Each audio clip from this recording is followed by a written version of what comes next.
Selamat pagi, salam sejahtera bagi kita semua. Untuk mulai perkuliahan, ada baiknya kita berdoa menurut agama dan kepercayaan masing-masing, agar perkuliahan ini dapat berjalan dengan baik. Doa dimulai.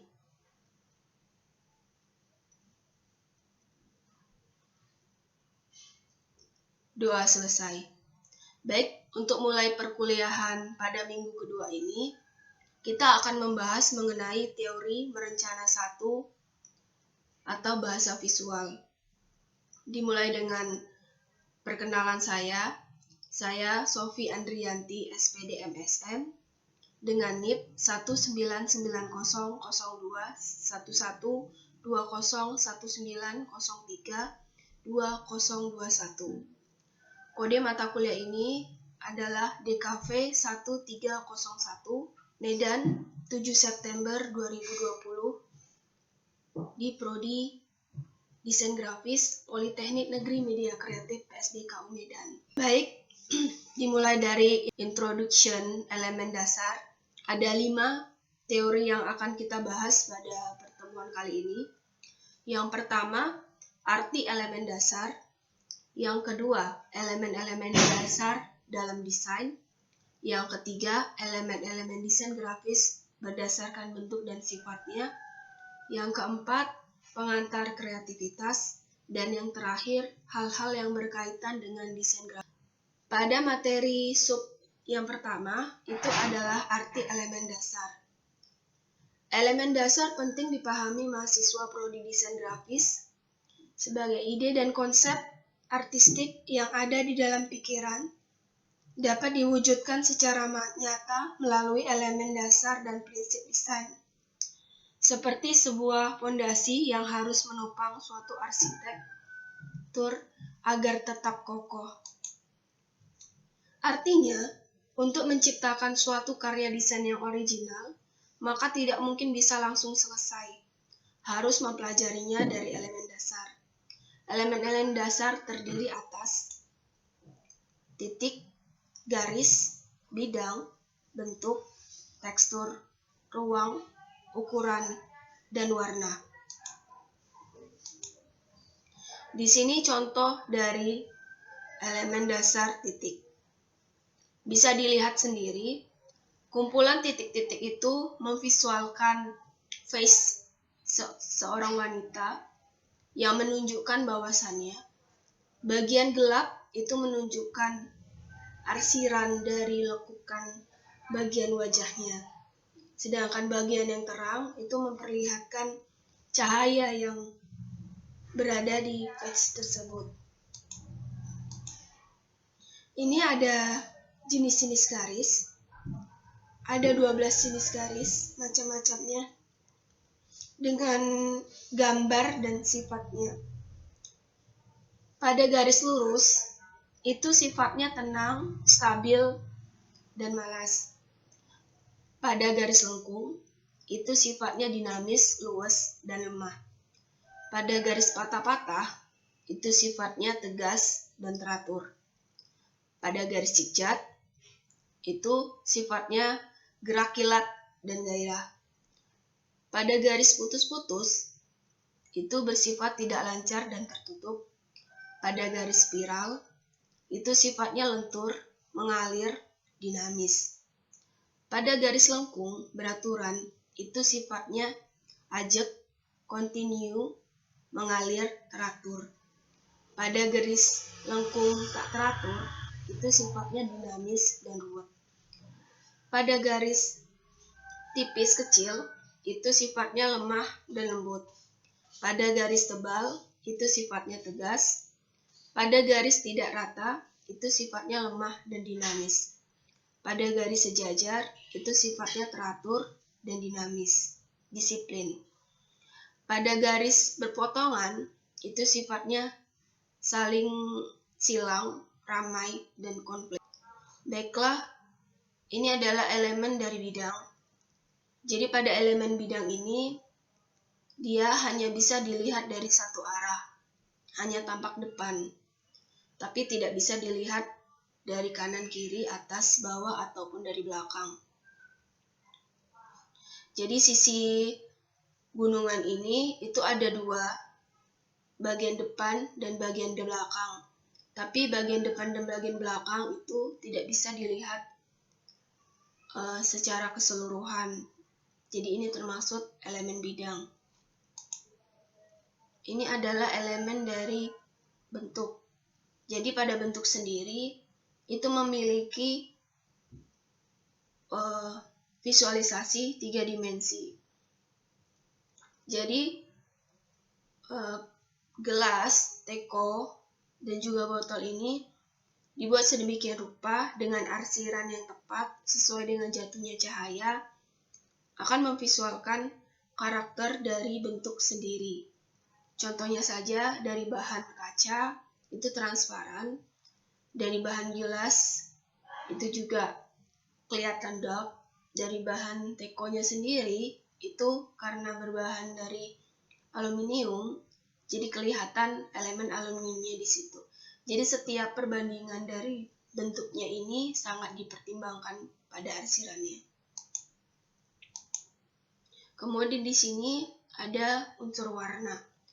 Pada warna sendiri kita bisa melihat perbedaan dari berbagai jenis buah yang divisualkan.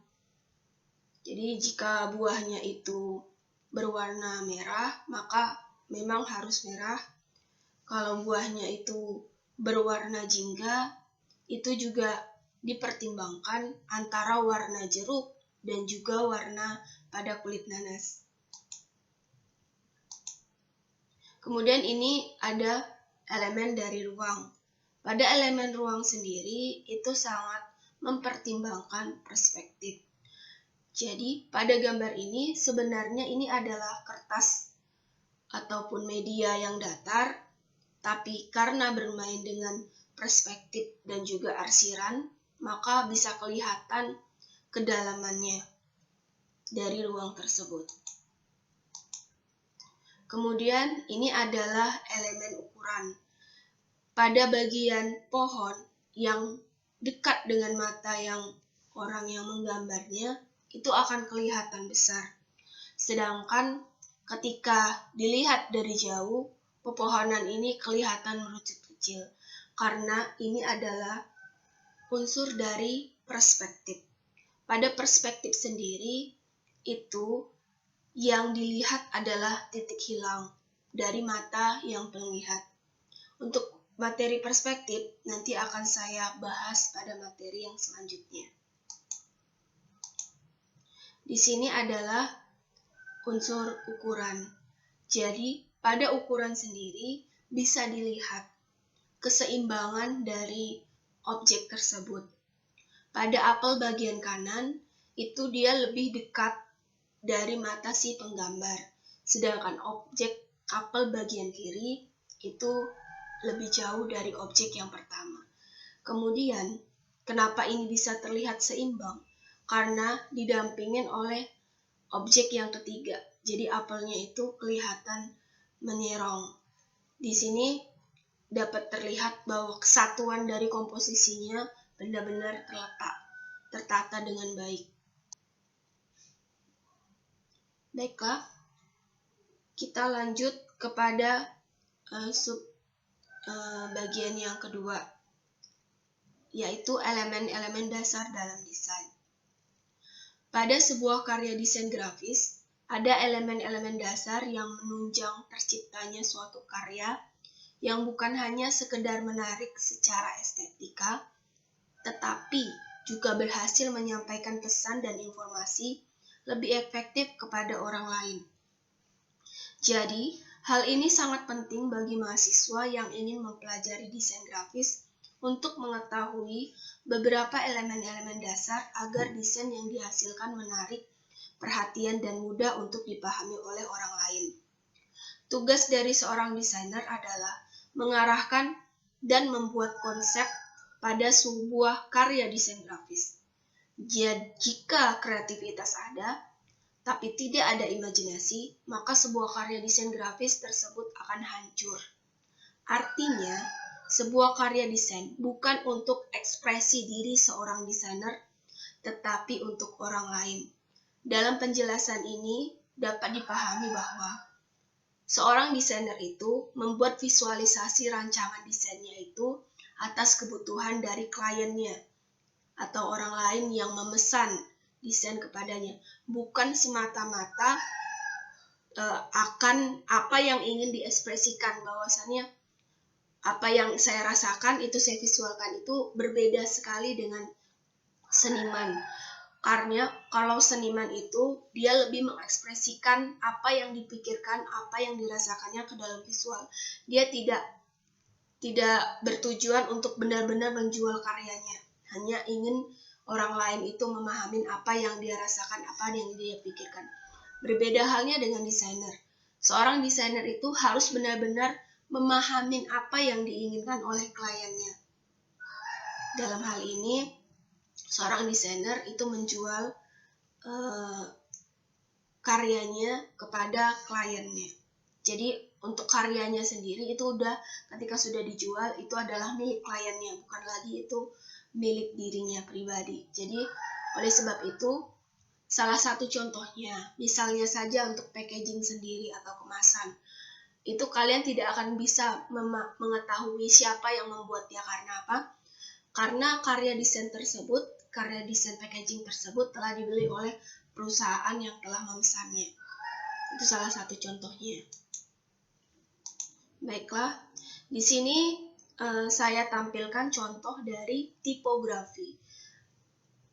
Jadi untuk desain grafis sendiri itu juga harus memahami visualisasi ataupun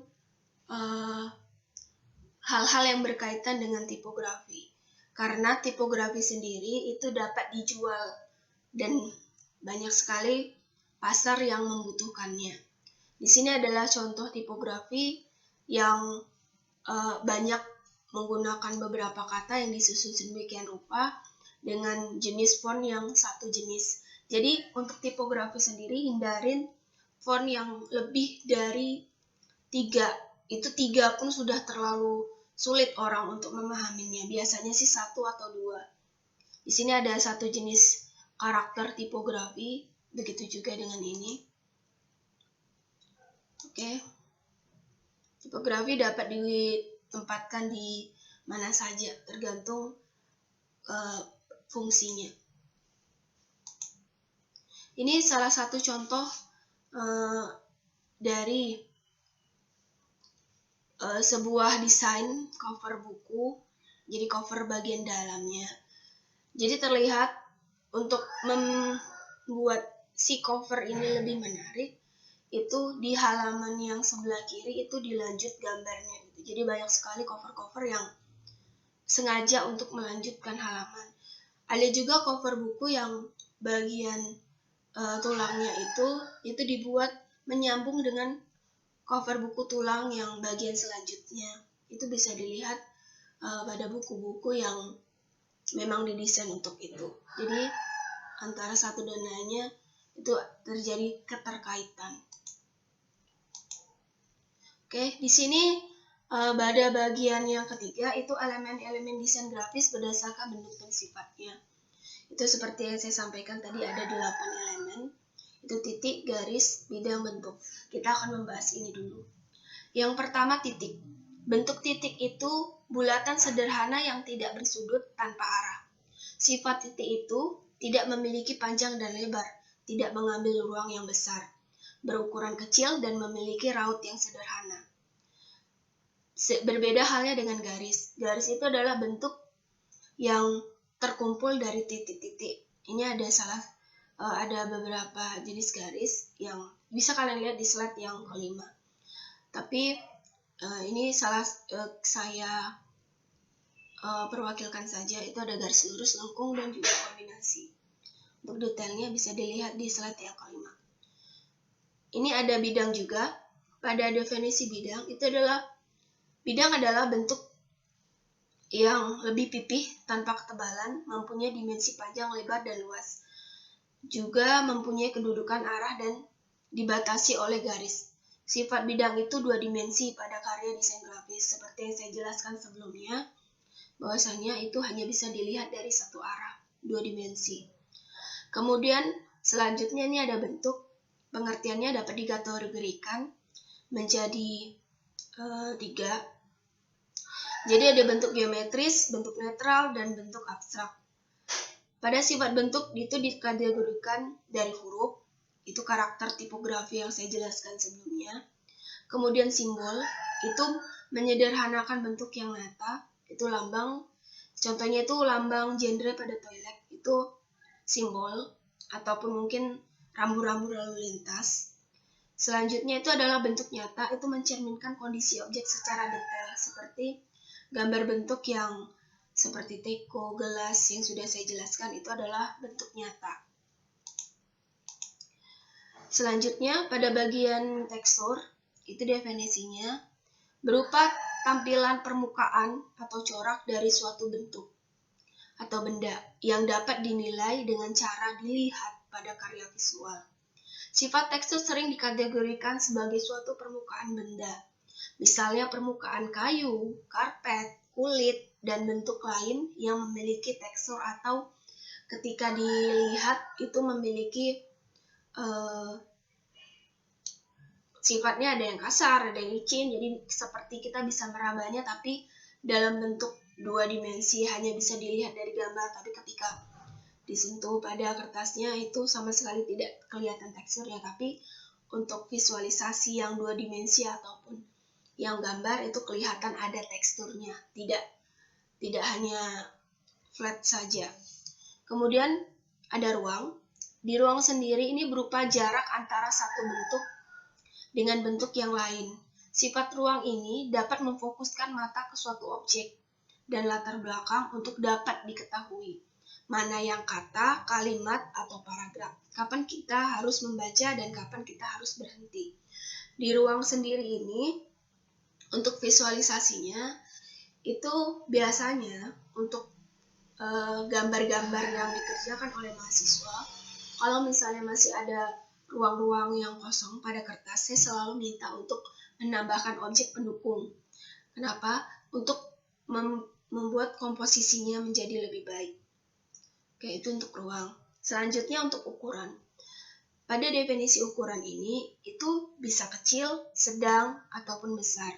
Sifat ukuran itu dapat menciptakan kontras ataupun penekanan pada objek desain, sehingga orang akan tahu sisi menarik atau menonjol dari desain itu dan melihatnya terlebih dahulu.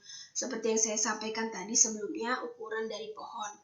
Jadi ketika kalian melihat pohon dari tatapan pohon yang dekat dengan mata yang melihat, itu otomatis besar. Sedangkan ketika melihat ke jauh, ke depan, itu kelihatan pohonnya itu lebih kecil.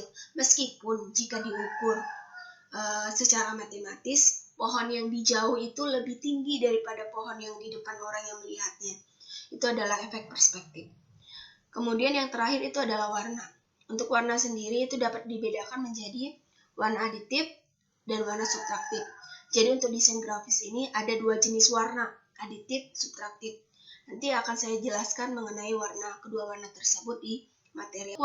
Sifat warna dapat menampilkan identitas, menyampaikan pesan, atau membedakan sifat dan bentuk visual secara jelas.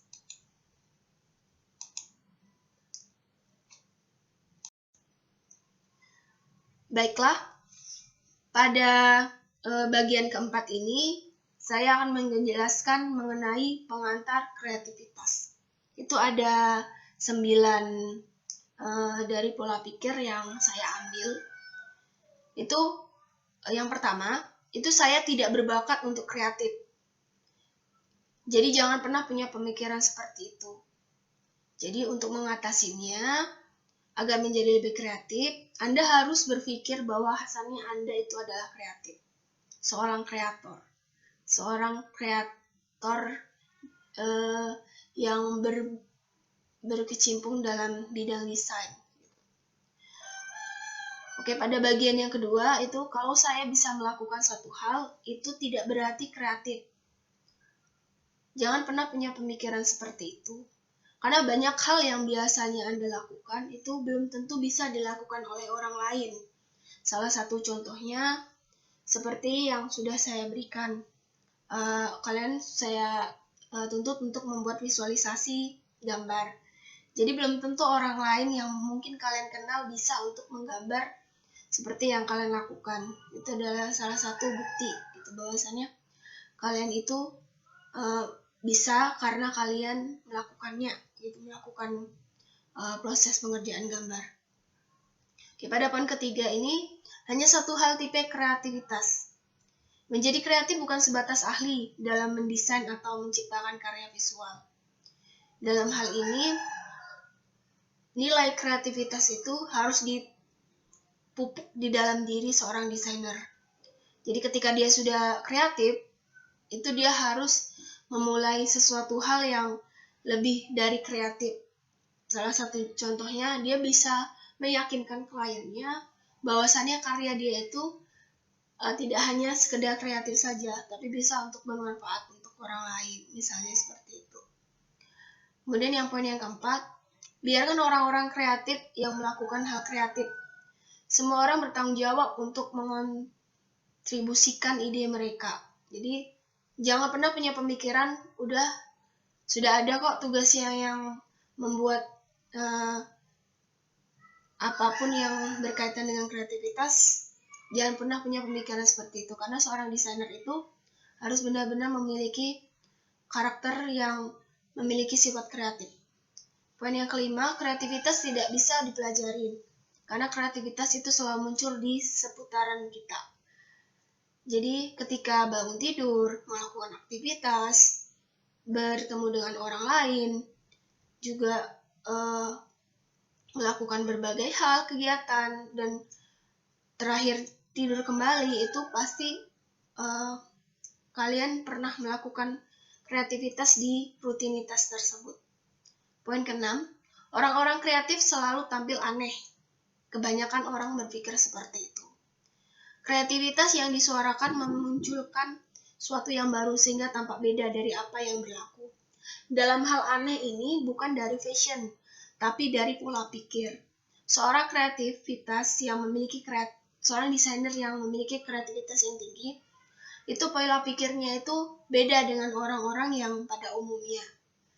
Jadi mereka itu bisa melihat sesuatu visual itu bisa bermanfaat untuk orang lain dan juga memiliki nilai yang dapat dijual ke klien, gitu, dapat mempengaruhi atau menginformasikan ke orang lain untuk menjadi tahu, dan juga dapat membuat orang lain itu tertarik dengan desainnya.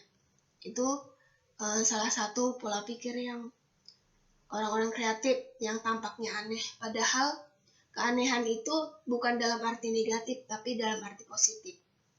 Dia dapat memberikan informasi ke orang lain dan juga dapat memberikan pemahaman ke orang lain untuk menurutin apa yang disampaikannya. Kemudian yang poin ketujuh, orang-orang kreatif itu spontan, tidak terstruktur. Jadi misalnya saja ketika kalian mengerjakan sebuah desain, itu kan ada beberapa saat waktunya kalian itu terhenti gitu. Jadi terhenti mungkin mengerjakan yang lain. Kemudian dilanjutkan lagi. Jadi kebanyakan desainer itu tidak struktur. Jadi cara mengatasinya, karena desainer itu mempunyai deadline, jadi cara mengatasinya itu jangan ditunda-tunda pekerjaan. Mungkin ditunda untuk break sebentar, tapi dilanjutkan kembali gitu. Jadi jangan membiarkan kemalasan itu muncul di dalam diri seorang yang kreatif atau desainer. Itu dihindarin. Poin yang ke-8 itu misalnya saja, saya terlalu tua untuk kreatif. Banyak orang berpikir lebih memikirkan bahwa saya telah segala hal itu dilakukan oleh orang-orang yang muda. Tetapi saya baru memikirkan tentang teori ruang angkasa pada saat saya sudah dewasa. Itu menurut Aristoteles. Hasil riset menyatakan bahwa otak manusia bersifat neuroplastik. Jadi artinya susunan otak dapat berubah menyesuaikan kebutuhan. Itu tidak berlaku terhadap umur. Terkadang ada seorang desainer yang masih muda, itu dia bisa menggebrak orang-orang untuk melihat desainnya itu menjadi suatu hal yang menarik. Pada saat tempo dia benar-benar bersungguh-sungguh dan benar-benar menekuninya. Ada juga seorang desainer yang ketika sudah tua baru bisa menggebrak semua itu.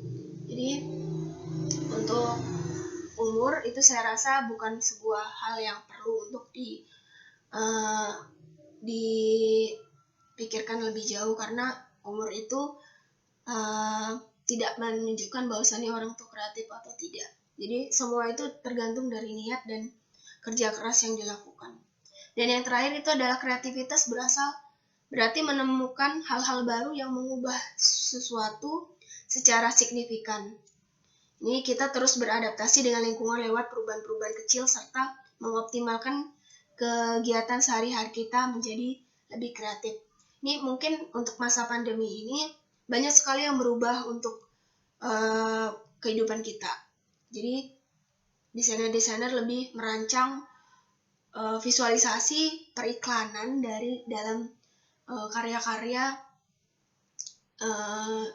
yang sedang sekarang ya berbasis perbelanjaan online. Jadi dibuat sekreatif mungkin untuk orang memilih aplikasi itu untuk dalam hal berbelanja. Itu salah satu contoh perubahannya.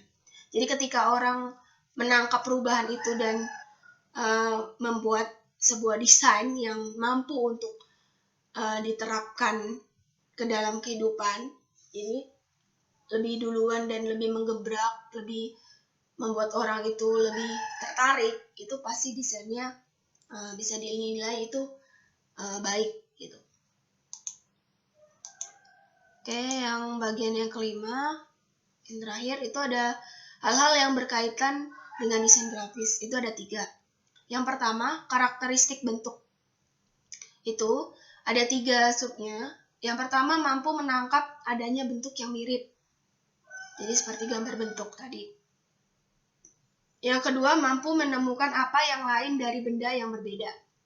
Misalnya, benda-benda itu dibuat saling berbeda, jangan sama. Kalau terjadi kesamaan dalam visual, itu dikhawatirkan orang yang melihatnya akan bingung terhadap apa yang ingin kalian sampaikan. Terakhir itu mampu menginovasikan bentuk menjadi karya original, seperti yang sudah kalian kerjain.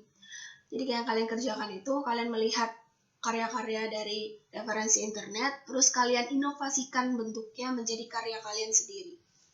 Itu makanya karyanya bersifat original. Kemudian bagian yang kedua itu pemilihan warna. Ini ada 7. Yang pertama, mampu menjadi daya tarik. Pilihlah warna-warna yang memiliki karakter yang cukup mampu untuk menjadi daya tarik. Jadi warna yang berbeda itu memiliki keselarasan. Jangan malah ketika digabungkan itu menjadi sesuatu hal yang tidak terlalu baik. Itu hindarin.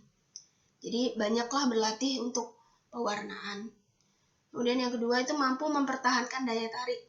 Jadi ketika karya pertama dan karya kedua dan selanjutnya itu memiliki pertahanan untuk warnanya, gitu, daya tarik warnanya. Kemudian yang ketiga itu mampu memberikan informasi. Jadi warna-warna itu memiliki simbol dan makna sendiri. Nanti untuk makna-makna warna akan kita pelajari pada materi yang selanjutnya. Yang keempat, mampu memberikan kesan. Jadi warna tersebut itu memberikan kesan apa, itu nanti akan kita bahas di materi selanjutnya. Yang kelima itu mampu menghadirkan citra kenyataan. Baiklah, yang bagian yang kelima itu mampu menghadirkan citra kenyataan. Jadi citra kenyataan ini, warna-warna tersebut itu mungkin tidak ada di realitanya. Misalnya warna daun itu realitanya hijau. Tapi pengen membuat visualisasi yang lebih artistik lagi, jadi dibuat misalnya daun itu berwarna peach atau mungkin berwarna jingga, padahal daun di lingkungan yang kalian atau di Indonesia ini tidak ada yang berwarna jingga, terkecuali bunga-bungaan gitu. Kalau pohon-pohonan itu daunnya rata-rata hijau. Kemudian mampu memberikan suasana hati. Jadi ketika misalnya saja packaging ya, ketika kemasannya itu ingin menghadirkan kesegaran, itu otomatis warna biru dan warna hijau yang fresh gitu, atau warna kuning. Jangan malah warna merah atau warna coklat, itu lebih kepada minuman yang panas gitu ya. Dihindarin. Jadi pemilihan warna itu harus sesuai dengan target dari apa yang ditunjukkan oleh si packagingnya ini gitu.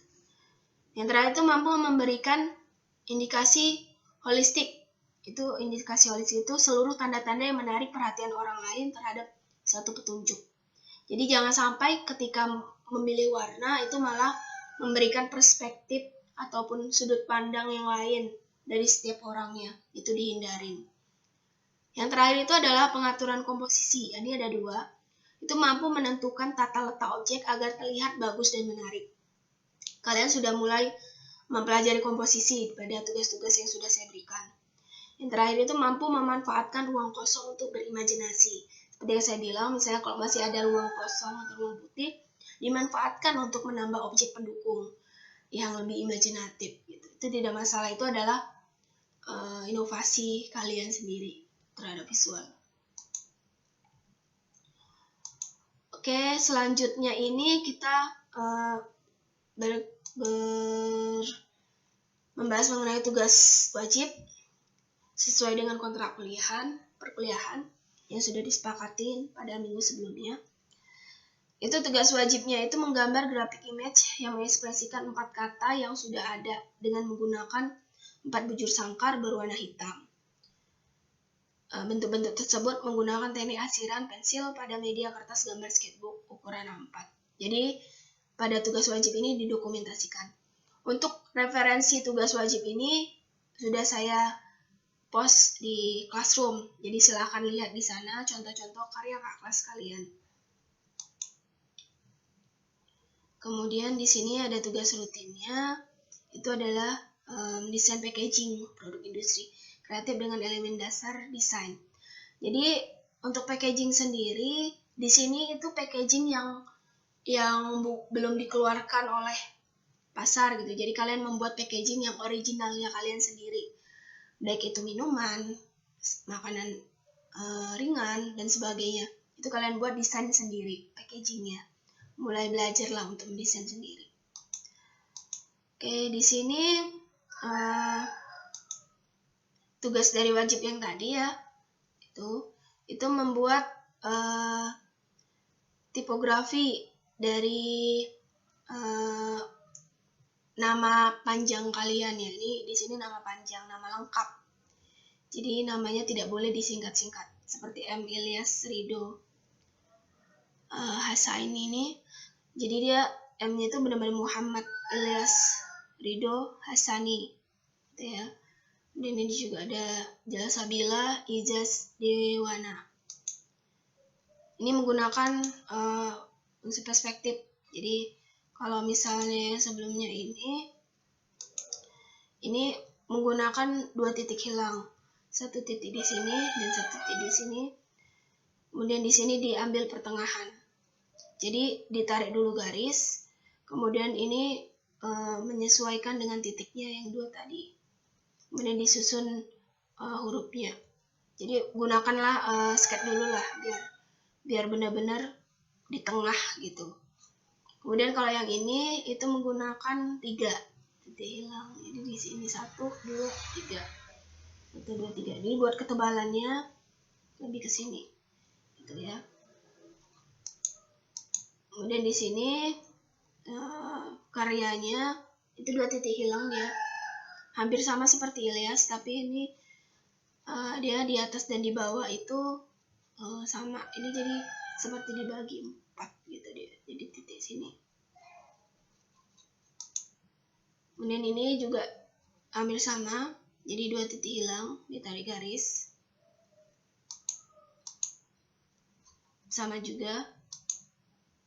Kalau yang di sini itu penarikan titik garisnya itu ada 2, tapi dia tidak di tengah-tengah. Tapi ini ada yang 1 di sini dan yang 1 di sini. Dia pegarisannya itu berbeda garisnya tapi 1 titik. Kelihatan banget ini masih ada garis-garisnya. Ya. Untuk ini ada packaging tugas rutinnya. Di sini packaging makanan ringan. Jadi tipe mereknya itu buat sendiri. Ini kayak snack atau makanan ringan yang berbahan kerupuk-kerupuk gitu ya. Kemudian di sini ada banana chip, makanan ringan dengan penuh packaging. Jadi packagingnya ini saya minta untuk dicantumkan di ruangan ini, berimajinasi lah gimana gitu ya. Di sini ada packaging makanan juga, jadi dimanfaatkan, jangan dibiarkan kosong. Ini juga minuman kaleng, semuanya nih mereknya belum ada, jadi kalian buat merek sendiri. Kemasannya bisa dilihatlah contoh kemasan yang sudah ada, tapi dibuat merek dan desainnya itu berbeda gitu. Jangan keluar daripada fungsi dari kemasan itu sendiri. Jangan sampai kemasannya itu malah tidak sesuai dengan kebutuhan pasar gitu. Sini minuman dengan sandwichnya ya. Semua ini adalah packaging yang original yang dikerjakan oleh kakak kelas kalian gitu ya. Jadi saya harapkan ini bisa divisualkan. Jadi gunakan yang untuk yang tugas wajib tadi itu pakai pensil boleh, pakai pulpen boleh. Tapi kalau misalnya belum yakin pakai pensil saja. Tapi kalau sudah memang menguasai tipografi, silakan pakai pulpen, tidak masalah. Kemudian untuk yang tugas rutin ini dia wajib warna, jadi gunakan pensil warna atau mungkin menggunakan pastel juga tidak masalah. Jadi saya mengutip kata-kata dari B.J. Habibie, keberhasilan bukanlah milik orang yang pintar. Keberhasilan adalah kepunyaan mereka yang senantiasa berusaha. Sama halnya dengan kalian, saya harapkan keberhasilan kalian yang kedepannya itu adalah pure dari kerja keras kalian untuk berusaha melatih skill kalian menjadi lebih baik. Oke. Sampai di sini saja saya rasa untuk perkuliahan kali ini. Kita akan bertemu lagi pada perkuliahan di minggu selanjutnya. Terima kasih dan Assalamualaikum warahmatullahi wabarakatuh.